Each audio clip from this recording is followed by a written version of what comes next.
मध्य प्रदेश के ग्वालियर में मौजूद ग्वालियर किले का निर्माण 8वीं शताब्दी में किया गया। 3 वर्ग किलोमीटर के दायरे में फैले इस किले की ऊंचाई 35 फीट है। यह किला मध्यकालीन स्थापत्य के अद्भुत नमूनों में से एक है। यह ग्वालियर शहर का प्रमुख स्मारक है, जो गोपांचल नामक छोटी पहाड़ी पर स्थित है। लाल बलुआ पत्थर से निर्मित यह किला देश के सबसे बड़े किले में से एक है और इसका भारतीय इतिहास में एक महत्वपूर्ण स्थान है।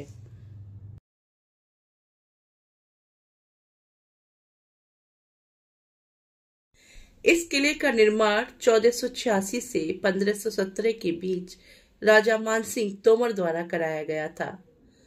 सुंदर रंगीन टाइलों से सजे इस किले की सवैन्य भव्यता छीनी जरूर है, किंतु इसके कुछ आंतरिक व बाहरी हिस्सों में इन नीली पीली हरी सफेद टाइल्स द्वारा बनाई उत्कृष्ट कलाकृतियों के अवशेष अब भी इस किले के भव्य अतीत का पता देते हैं।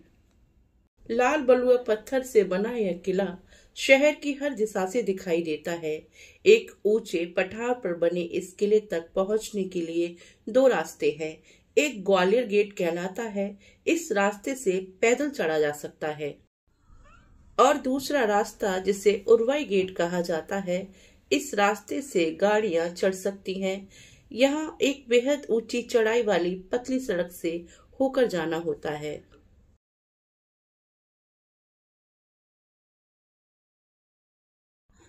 बलुआ पत्थर की खड़ी चट्टान पर खड़ा ग्वालियर किला शहर पर हावी है और इसका सबसे महत्वपूर्ण स्मारक है।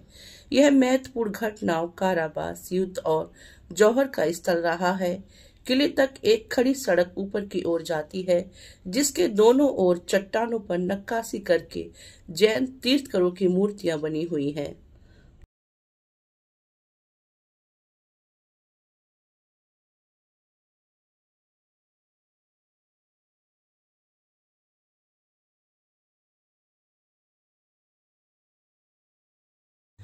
मेरा अभिवादन स्वीकार करें दोस्तों, मैं सुजाता नागर आज आपको लिए चलती हूँ ग्वालियर किले में स्थित राजा मानसिंह पैलेस में। लेकिन चलने से पहले अगर आपने मेरा चैनल सब्सक्राइब नहीं किया है तो जल्दी से मेरा चैनल सब्सक्राइब करें, जिससे कि आगे की वीडियोज की नोटिफिकेशन आप तक पहुँच जाए।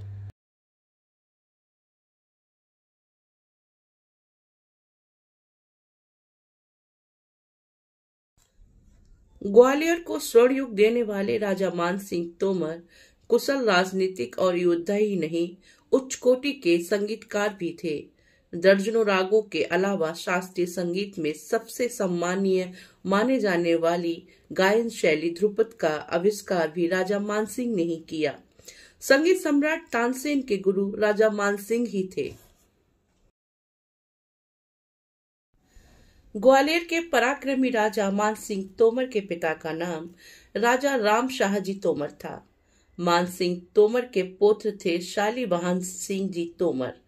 शालीमार सिंह जी तोमर मेवाड़ के राजा उदय सिंह जी के जवाई और महाराणा प्रताप के बहनोई थे। राजा मानसिंह महान कृष्ण भक्त थे।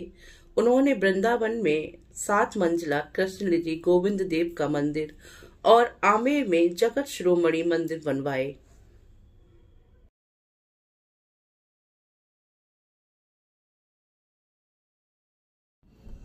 अभी जिस रास्ते से हम मानसिंह पैलेस में प्रवेश कर रहे हैं, वह इस पैलेस का पीछे का रास्ता है।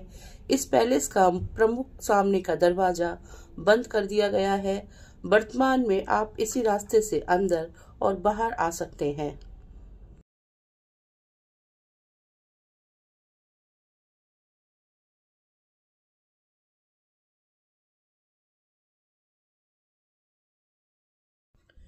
राजा मानसिंह तोमर की 9 रानियां थीं। इनकी सबसे बड़ी पत्नी का नाम सुमन मोहिनी था।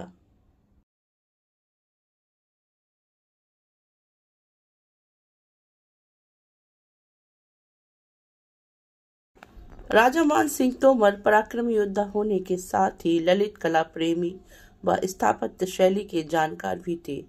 उनके शासनकाल को ग्वालियर का स्वर्ण युग कहा जाता है। यह कच्छ महाराजा मानसिंह जी का संगीत कच्छ है। जिसकी जाली पर नाचती हुई नर्तकियों की डिजाइनें बनी हुई है। ऊपर रानियों के बैठकर संगीत सुनने की व्यवस्था को बनाया गया है।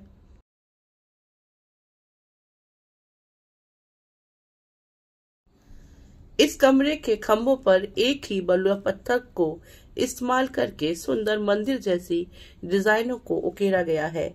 इस बेहद खूबसूरत कच्छ में बलुआ पत्थर पर उकेरी गई नक्काशी देखते ही बनती है।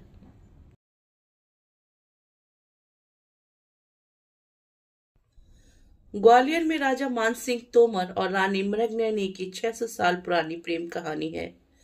राजा ने रानी के लिए भैंसों की लड़ाई को शांत करने के लिए उन्हें देखा और प्रभावित हुए, और रानी से विवाह के पश्चात राजा ने गुजरी महल बनवाया।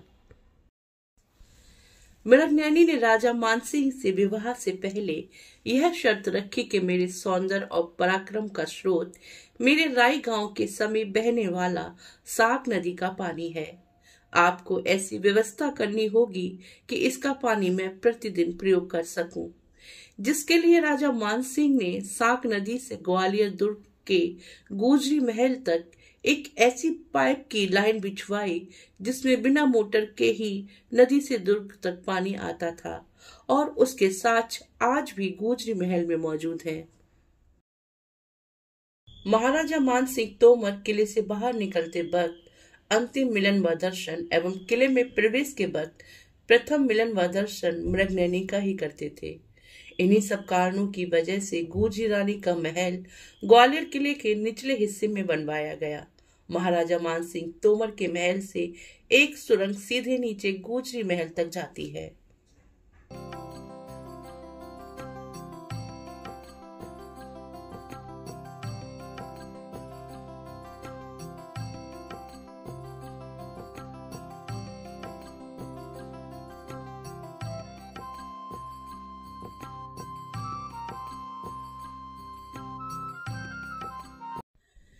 इस किले के विशाल कक्षों में अतीत आज भी स्पंदित है।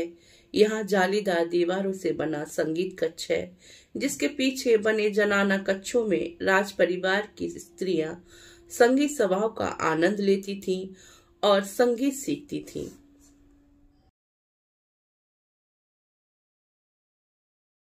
राजा मानसिंह तोमर के समय इन कक्षों की दीवारों में कीमती रंगीन पत्थरों का जड़ा गया था।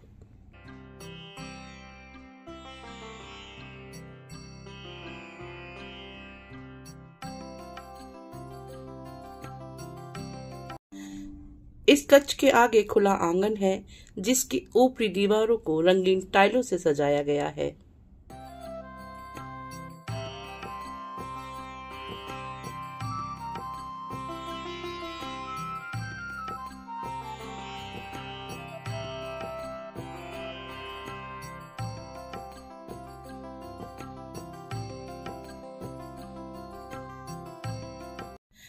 इस कक्ष की ऊपरी छत को बलुआ पत्थर पर सुंदर डिजाइनों से बेहद आकर्षक सांचे में ढाला गया है।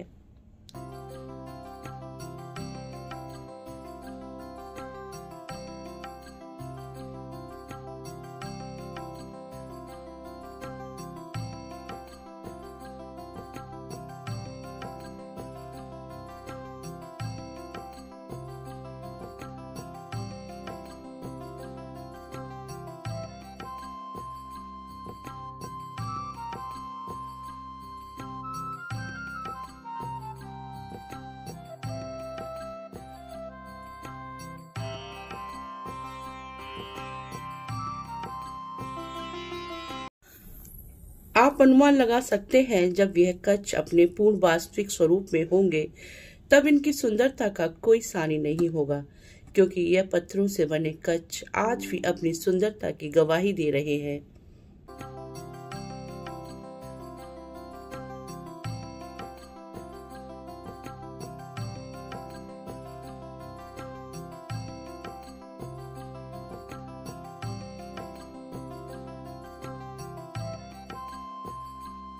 इस रंगीन टाइल्स वाले आंगन में नृत्य का आयोजन होता था। यहाँ राजा मानसिंह बैठा करते थे और यहाँ उनकी 8 रानियां बैठा करती थीं।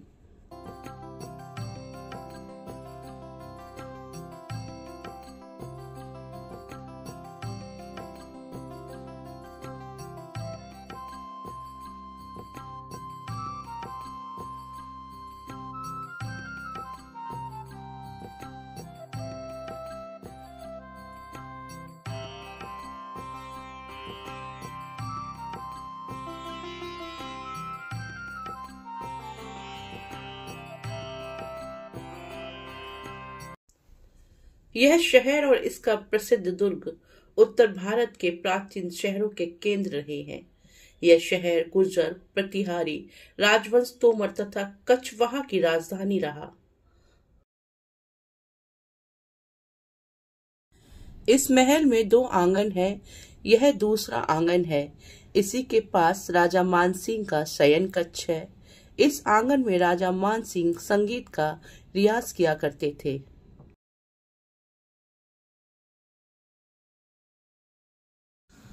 और इस कक्ष में बैठकर राजा मानसिंह संगीत राग पर अन्य संगीत के जानकार लोगों से चर्चा किया करते थे।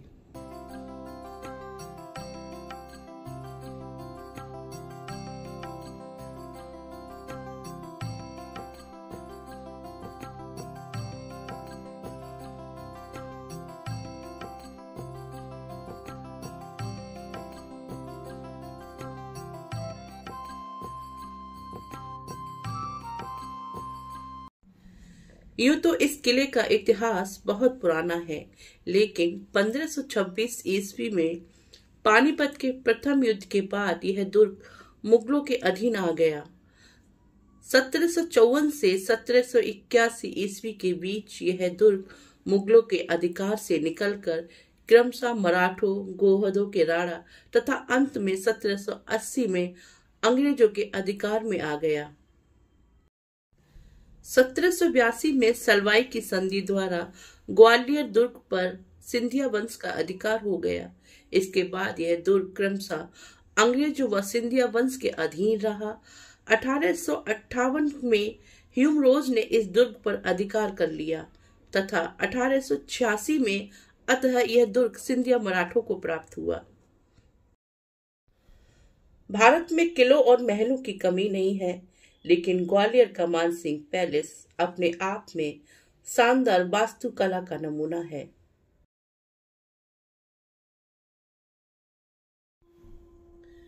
इस महल के तहखाने में एक कैदखाना है। इतिहास कहता है कि औरंगजेब ने यहाँ अपने भाई मुराद को कैद में रखा और बाद में उसे मरवा दिया।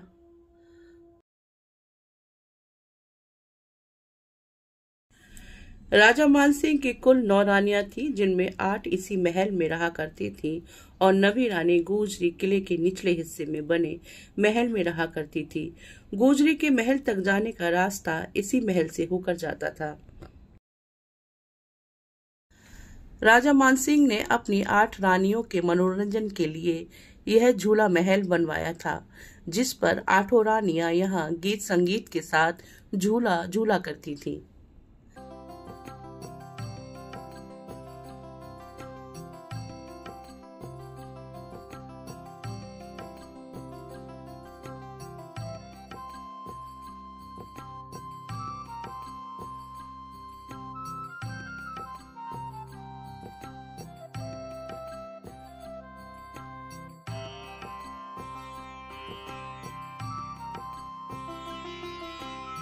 अब हम चलते हैं केसर कुंड, जो कि ठीक इसी के नीचे बनाया गया है, जहां 8 रानियों के लिए जल क्रीड़ा की व्यवस्था की गई थी। लेकिन इसी केसर कुंड को बाद में फांसी घर भी कहा गया। जहांगीर के पोते औरंगजेब ने 17वीं शताब्दी में अपने कई रिश्तेदारों को इस काल कोठरी में कैद किया था, जिनमें उनके भाई मुराद बख्श और मुराद के बेटे मोहम्मद सुल्तान भी शामिल थे। लगभग 3 साल तक जेल में रहने के बाद मुराद को अंततः 1661 में यही फांसी दे दी गई थी।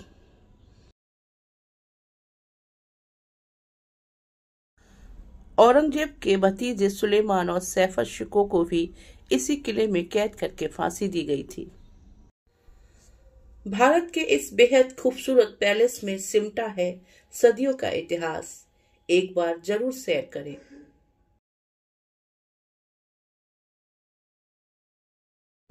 दोस्तों, अगर आपको मेरा यह वीडियो अच्छा लगा हो तो मेरे इस वीडियो को लाइक, शेयर और मेरे चैनल को सब्सक्राइब जरूर करें। आपका एक सब्सक्राइब मेरे चैनल को आगे बढ़ाने के लिए प्रेरणा का कार्य करेगा। मेरा यह वीडियो देखने के लिए आपका अनेकों बार धन्यवाद। नमस्कार।